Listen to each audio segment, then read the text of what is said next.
Dans cette vidéo, on va introduire une nouvelle loi continue, la loi exponentielle. La loi exponentielle a beaucoup d'applications pratiques, comme par exemple la théorie des files d'attente, ou aussi pour tester si quelque chose va tomber en panne sans vieillissement ou pas. On en reparlera plus tard. Ça sert aussi en physique avec la loi de décroissance radioactive, donc ça permet de mesurer la quantité d'éléments radioactifs dans quelque chose. Alors, tout d'abord, si je pars de loi continue, il va falloir construire une fonction de densité qui va bien nous aller.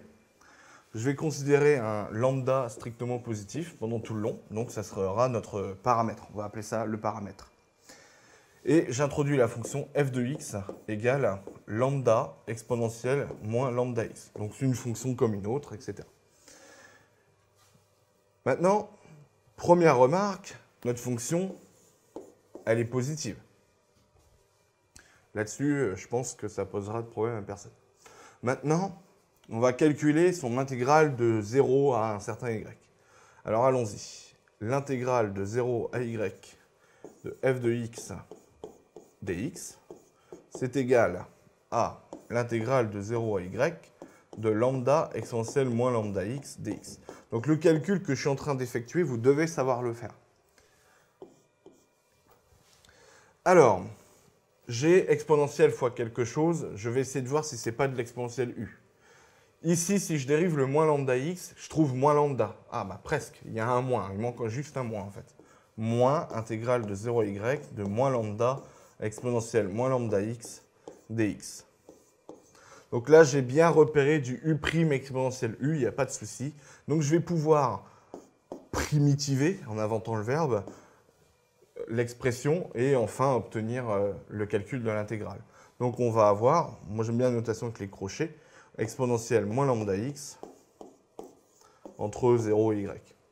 C'est-à-dire, je fais exponentielle moins lambda y moins exponentielle moins lambda 0, c'est-à-dire exponentielle moins lambda y moins 1. Mais il y a un moins devant, donc je vais obtenir 1 moins exponentielle moins lambda y. Ce calcul-là, retenez-le, vous allez comprendre pourquoi. Bah, si je fais la limite de mon intégrale,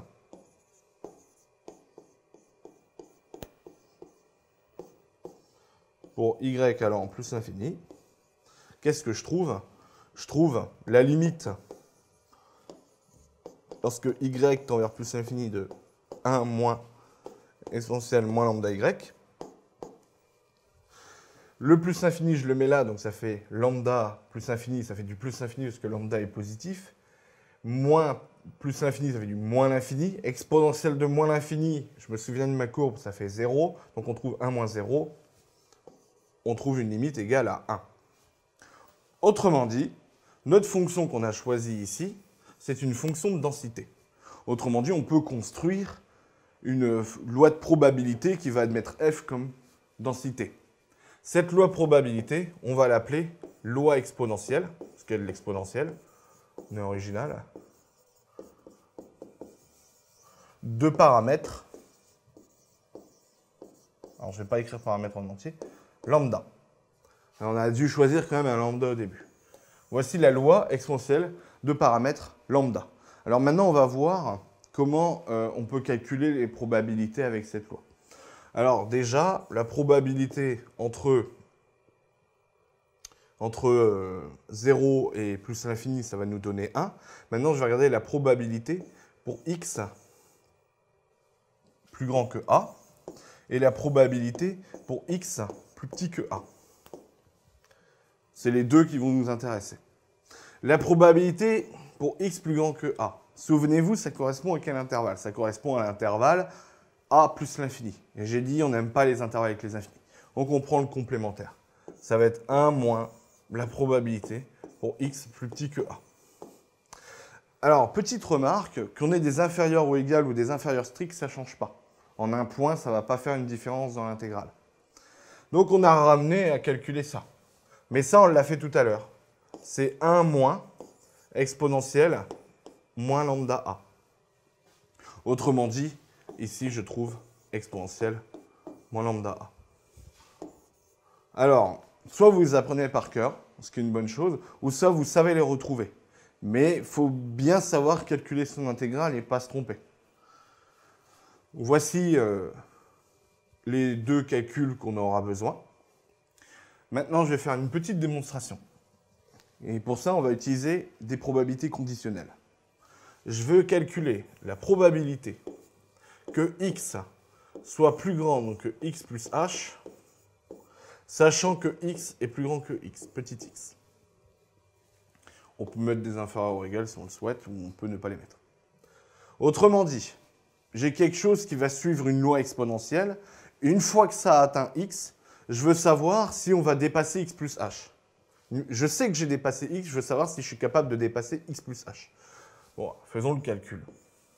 Par définition du sachant que, de la probabilité conditionnelle, ça va être égal à la probabilité de l'événement x plus grand que x plus h, inter x plus grand que petit x, divisé par la probabilité de x plus grand que petit x. Donc là, j'ai rien fait de spécial, j'ai juste utilisé la définition des probabilités conditionnelles. Ça, à quoi c'est égal? Probabilité de x plus grand que x plus h et inter x plus grand que x. Si on fait un petit dessin, j'ai x ici, x plus h ici. Je regarde ici x plus grand que x, grand x plus grand que petit x, et je regarde grand x plus grand que x plus h. Je suis intéressé par l'intersection. L'intersection, il y en a un qui est inclus dans l'autre, ça va donner le plus petit. On va avoir que la partie orange. Autrement dit, on va avoir... Pourquoi il est écrit en orange? On va avoir probabilité de x plus grand que x plus h sur la probabilité de x plus grand que x. En bas, je n'ai rien changé. Sauf que, je vous rappelle que la probabilité de x plus grand que petit a, c'est égal à exponentielle moins lambda a. Ça, je l'ai calculé juste avant. Hein. Donc, ça nous donne exponentielle moins lambda facteur de x plus h, j'ai tout simplement remplacé le a par x plus h, sur exponentielle moins lambda x. Ça nous donne, ici, exponentielle de moins lambda x, fois exponentielle de moins lambda h, donc ça c'est une propriété de l'exponentielle, on transforme les plus en multiplication, divisé par exponentielle moins lambda x. Et là, au miracle, aux joies, on simplifie ici, on trouve exponentielle moins lambda h. Qu'est-ce que ça veut dire? Ça veut dire qu'ici, j'ai un truc qui dépend de petit x. Et au final, le résultat, il ne dépend pas de petit x. Ça veut dire, en fait, que peu importe le x qu'on a atteint, la probabilité d'aller plus loin, jusqu'à x plus h, ne dépend pas du x qu'on avait atteint. Si je devais prendre des objets, parce que souvent, c'est associé à des objets, par exemple, la probabilité qu'un objet tombe en panne à partir d'un certain âge ne va pas dépendre de l'âge qu'il a. C'est le cas, par exemple, des lampes à LED. Les lampes à LED, elles ne dépendent pas de leur durée de fonctionnement pour qu'elles tombent en panne. À tout moment, elles peuvent tomber en panne, il y a une probabilité qu'elles tombent en panne, mais ça ne dépend pas depuis combien de temps on l'utilise. On parle de loi sans vieillissement.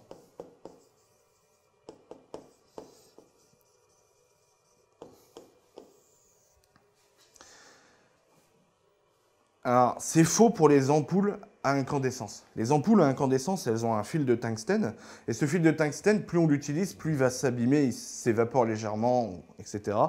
Donc, les ampoules à incandescence ne vont pas suivre une loi sans vieillissement, mais les ampoules à LED, oui. Les lois sans vieillissement, elles servent aussi pour les files d'attente, etc.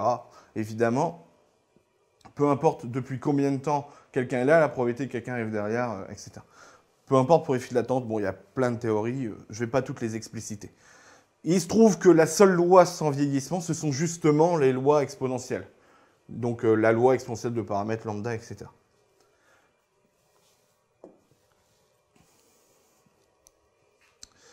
Enfin, pour terminer, parce que c'est important, l'espérance de notre loi exponentielle, ça va être la limite lorsqu'y tend vers plus l'infini de l'intégrale de 0 à y de x f de x, donc c'est-à-dire fois lambda exponentielle moins lambda x dx, ça va donner, vous l'admettez, vous l'apprenez, 1 sur lambda. Cherchez pas à calculer cette intégrale, vous ne saurez pas le faire. Alors dans le temps, on pouvait le faire avec une IPP, mais ils ont retiré ça du programme. Donc maintenant, ce truc-là, il est à admettre. L'espérance de la loi exponentielle de paramètre lambda, c'est 1 sur lambda. Donc petit résumé, ce qu'il faut retenir, c'est le f de x, notre fonction de densité, ça doit être lambda exponentielle moins lambda x. À partir de là, vous devez savoir calculer l'intégrale de 0 à un nombre, on va mettre y, de f de x dx. Entraînez-vous à le faire. Et du coup, on a après la loi exponentielle. Ok, pas de souci. Et aussi de savoir que la probabilité de x plus grand que petit x plus h, sachant que x est plus grand que petit x, c'est égal à la probabilité de x plus grand que petit h. Autrement dit, ça ne dépend pas de petit x. Donc la formule la plus importante, ça reste quand même celle-ci. Si vous ne connaissez pas la fonction de densité, vous pouvez aller nulle part.